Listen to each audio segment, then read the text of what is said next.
UGC নিয়ে supreme কোর্টে কেন্দ্রের জন্য বড় আইনি ধাক্কা।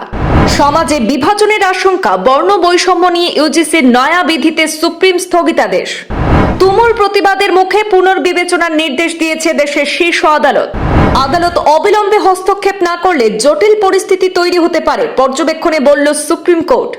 স্বাধীনতার ৭৫ বছর পরেও কি আমরা এমন এক সমাজের দিকে এগোচ্ছি যা উল্টে জাতিগত বিভাজনের পথে ফিরে যাচ্ছি? ইউজিসির নতুন নীতিমালা নিয়ে প্রধান বিচারপতির প্রতিক্রিয়ায় অস্বস্তিতে কেন্দ্রীয় প্রশাসন। ইউজিসির নতুন বিধিমালার বিরুদ্ধে যখন গোটা দেশ উত্তাল, ঠিক সেই সময় হস্তক্ষেপ করল দেশের সর্বোচ্চ আদালত।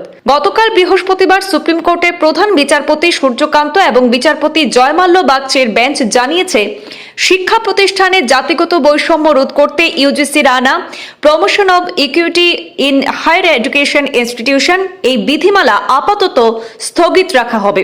দেশ জুড়ে বিতর্কের আবহে শিক্ষা প্রতিষ্ঠানে বর্ণ বৈষম্য রোধে বিশ্ববিদ্যালয় মঞ্জুরি কমিশন অর্থাৎ ইউজিসি প্রণীত নয়া বিধির উপর অন্তর্বর্তী স্থগিতাদেশ দিল দেশের সর্বোচ্চ আদালত।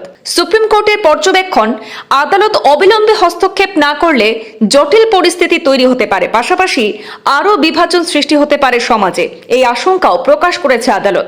এই যুক্তি দেখিয়ে আপাতত ইউজিসির নির্দেশিকা পুনরায় খতিয়ে দেখা হবে বলে জানিয়েছে আদালত। এ বিষয়ে পরবর্তী নির্দেশ না আসা পর্যন্ত ২০১২ সালের পুরনো বিধি বহাল থাকবে। শুধু তাই নয়, আদালত বলেছে, শিক্ষাঙ্গনে প্রগতিশীল পরিবেশে এই ধরনের বিধি কার্যকর হলে তা সমাজে ভিন্ন মতের জন্ম দিতে পারে। বিধির ভাষাগত অস্পষ্টতা নিয়েও প্রশ্ন তুলেছে শীর্ষ আদালত। দুই বিচারপতির নির্দেশ, বিশেষজ্ঞ কমিটি তৈরি করে সেই বিধি পুনর্বিবেচনা করতে হবে। উল্লেখ্য, চলতি বছরের ১৩ জানুয়ারি ইউজিসির তরফে শিক্ষাঙ্গনে অসাম্য দূরীকরণের নতুন বিধিমালা প্রকাশ করা হয়। তাতে বলা হয়, প্রতিটি উচ্চশিক্ষা প্রতিষ্ঠানে ইকুয়াল অপরচুনিটি সেন্টার গঠন করতে হবে। পাশাপাশি থাকবে ইকুইটি কমিটিও, যার সদস্য হবেন তফসিলি জাতি, জনজাতি, অনগ্রসর শ্রেণী, প্রতিবন্ধী এবং মহিলারা। পড়ুয়াদের সুবিধার্থে প্রতিটি শিক্ষা প্রতিষ্ঠানে ২৪ ঘন্টার ইকুইটি হেল্পলাইন নম্বর চালু করার নির্দেশ দেওয়া হয়। এও জানানো হয়, নিয়ম না মানলে সংশ্লিষ্ট শিক্ষা প্রতিষ্ঠানের বিরুদ্ধে প্রশাসনিক পদক্ষেপ করা হবে।